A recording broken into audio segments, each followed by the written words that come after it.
8 de la mañana con 45 minutos en todo el territorio nacional ecuatoriano y estamos en este momento con el doctor José Miguel Vivanco, él es director de la División de las Américas en la organización Human Rights Watch. Buenos días, bienvenido a la mesa de Así Amaneció. La caída del gobierno afgano ante los talibanes ha provocado un éxodo masivo de ciudadanos que huyen despavoridos de un régimen radical y violento. ¿Qué medidas deben tomar los países latinoamericanos frente a esta ola migratoria?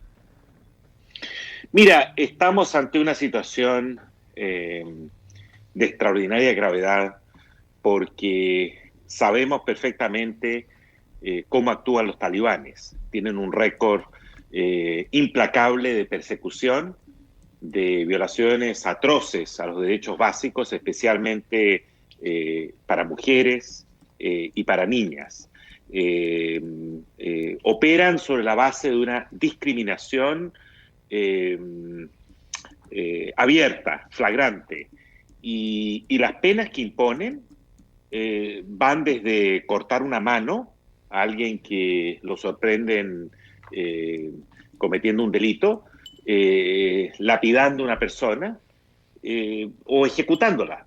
Realmente estamos ante la posibilidad real que se instalen como gobierno en Afganistán, generando gravísimas y masivas violaciones a los derechos humanos. Ante estas circunstancias y dada la salida de los Estados Unidos y otros gobiernos que tenían presencia en Afganistán, es imprescindible buscar maneras de acoger y darles protección, aunque sea temporal, a aquellos que están en situación de riesgo, especialmente mujeres profesionales, intérpretes, minorías, personas que pudieran ser blancos de ataque.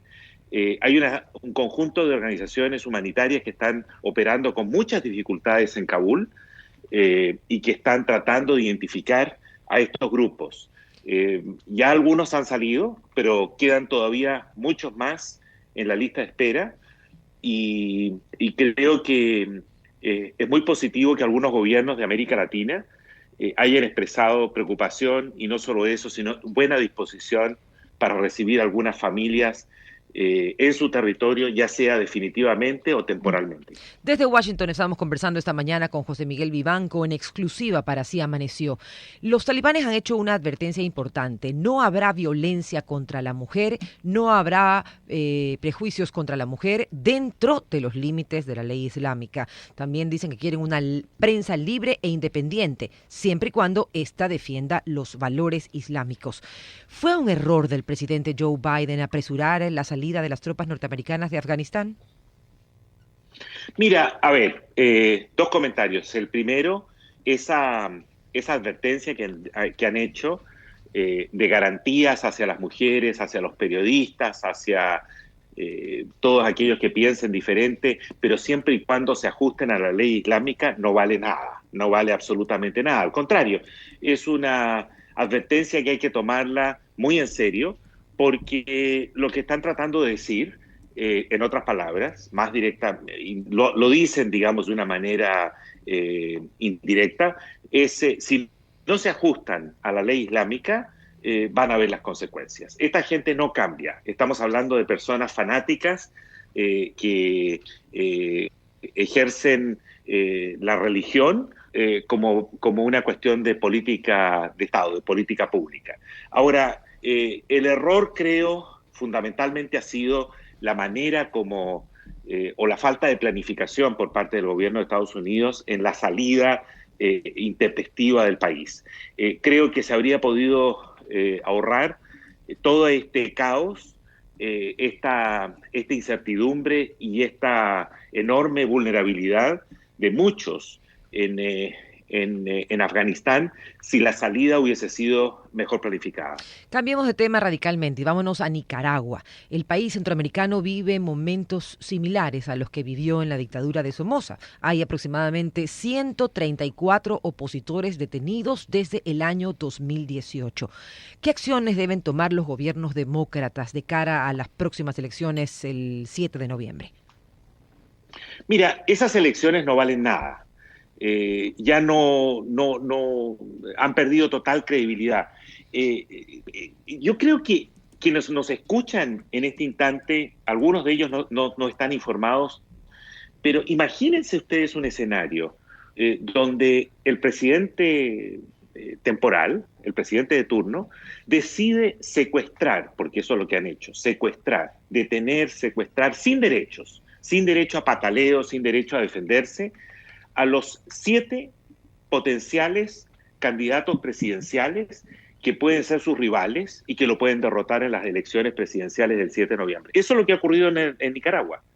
Nunca antes hemos visto algo de esta naturaleza. Nunca, nunca. O sea, esto nos retrotrae a las peores épocas de las dictaduras militares, del 70, de los 80, porque Ortega lo que ha hecho, que controla, Ortega y su mujer, la señora Murillo, controlan todo en Nicaragua. Controlan el Congreso, controlan el Poder Judicial, el Ministerio Público, la Policía, el Ejército y el Consejo Supremo Electoral.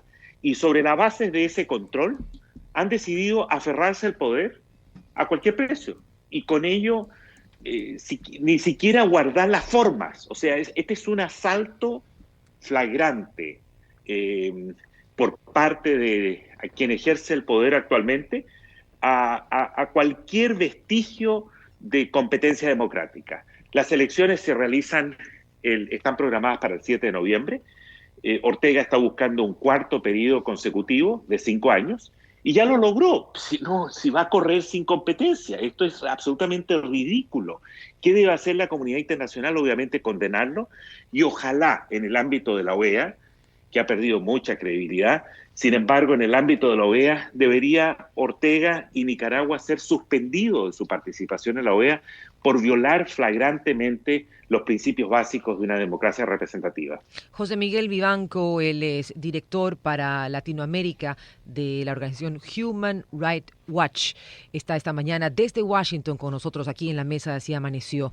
La pandemia ayudó quizás a estos gobiernos totalitarios de América Latina a consolidarse.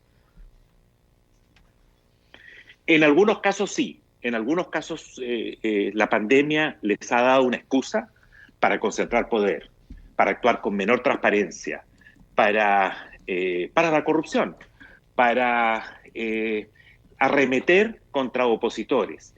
Pero es curioso porque también hay líderes populistas, como por ejemplo Andrés Manuel López Obrador en México y otro en Brasil, Jair Bolsonaro, que son de categorías o de extremos ideológicos opuestos, uno de derecha, el otro de izquierda. Sin embargo, es curioso que frente a la pandemia ambos no han querido realmente reconocer el problema y se han dedicado a minimizar el asunto, a decir de que esto es hasta un resfrío pequeño, que no hay que asustarse, que no hay que tomar medidas. Se manifiestan contra las medidas básicas que existen recomendadas por salud pública, porque lo que más le temen es que luego el pueblo les pase la cuenta por el impacto que esto tiene en la economía del país. Son líderes que más les importa su permanencia en el poder que el bienestar de la población. Ahora hay otros, por ejemplo, como Bukele en El Salvador, que ha aprovechado para esta pandemia para aferrarse al poder y avanzar contra las reglas democráticas. Lo mismo que ha hecho Maduro en Venezuela, la dictadura de Maduro, y Ortega también en el caso de Nicaragua. Son pocos los gobiernos democráticos que han actuado ajustándose a las normas internacionales y tratando de buscar un equilibrio entre las libertades individuales, el respeto a los derechos básicos de cada uno y, por supuesto, un control de una epidemia, de una pandemia que es real y que tiene en jaque a la humanidad hoy día y que se han debido tomar medidas extremas restrictivas, por supuesto, para poder controlarla. ¿Cómo ve usted la situación en Cuba, golpeada fuertemente por la pandemia? Y también se dieron hace el mes pasado, el mes de julio, se dieron varias marchas y manifestaciones en varias ciudades de la isla. ¿Se vienen vientos de libertad para la isla? Ojalá, ojalá. Las manifestaciones en Cuba no tienen precedente. Son realmente algo que nunca ha ocurrido en 60 años. Es un pueblo que ha estado sometido a una dictadura militar con un sistema draconiano de control de la población, y ese pueblo ha podido vencer el miedo y salir espontáneamente a nivel nacional a protestar pacíficamente. Sin embargo, la dictadura ha reaccionado con gran violencia, con brutalidad, con arrestos masivos, con violaciones fundamentales, básicas a los derechos humanos. Hay que entender que el Poder Judicial en Cuba está subordinado al control del Ejecutivo. También hay que entender que la defensa de los derechos humanos está prohibida en Cuba. Está prohibido el ejercicio del periodismo. Está prohibido todo aquello que no se ajuste a la línea oficial del gobierno. Y hasta ahora, te tengo que decir la verdad, creo que el régimen cubano, la dictadura, ha logrado imponerse sobre la base de la fuerza bruta. No sé por cuánto tiempo, porque el malestar y la preocupación existe. Las demandas por libertad, las demandas por salud, por educación, por servicios básicos, por alimentación. Los cubanos hoy día hacen colas aún más largas de las que hacían para poder conseguir un par de huevos o un puñado de arroz. La situación realmente interna es catastrófica y hay un dato que poco se conoce. El manejo de la pandemia ha sido realmente un desastre, porque incluso el régimen ha llegado hasta rechazar vacunas de Rusia y de China, con el pretexto de que ellos están desarrollando su propia vacuna. Todavía no la tienen, el pueblo se está realmente muriendo, ¿no?, en las calles, no hay acceso digamos, a los paliativos básicos, y sin embargo ellos siguen aferrados a sus convicciones ideológicas, dogmáticas, que los ha llevado a esta crisis, una crisis que espero pueda ser respaldada en el sentido de los gobiernos democráticos del mundo y de esta región en particular, solidarizarse con las demandas pacíficas de cambio y de mejorías en materia de derechos humanos y democracia en Cuba. En Ecuador ganó un gobierno de derecha. Guillermo Lasso va a cumplir ya 100 días de mandato, pero tenemos a Alberto Fernández en Argentina, a Pedro Castillo recientemente electo en el Perú, y se cree que Gustavo Petro sería el ganador en Colombia, por lo menos así lo dicen las encuestas que se dan en ese país.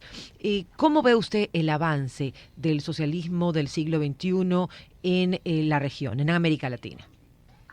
Mira, a mí lo que me preocupa es el respeto por los derechos básicos, el Estado de Derecho, las libertades públicas, la libertad de expresión, la separación de poderes. Y eso se ve amenazado tanto muchas veces por la izquierda como por la derecha. Así es. Dependiendo de si... No es una cuestión de ideología. Dependiendo de si el líder... Así es, así es. Entonces tú tienes líderes populistas como por ejemplo Bolsonaro,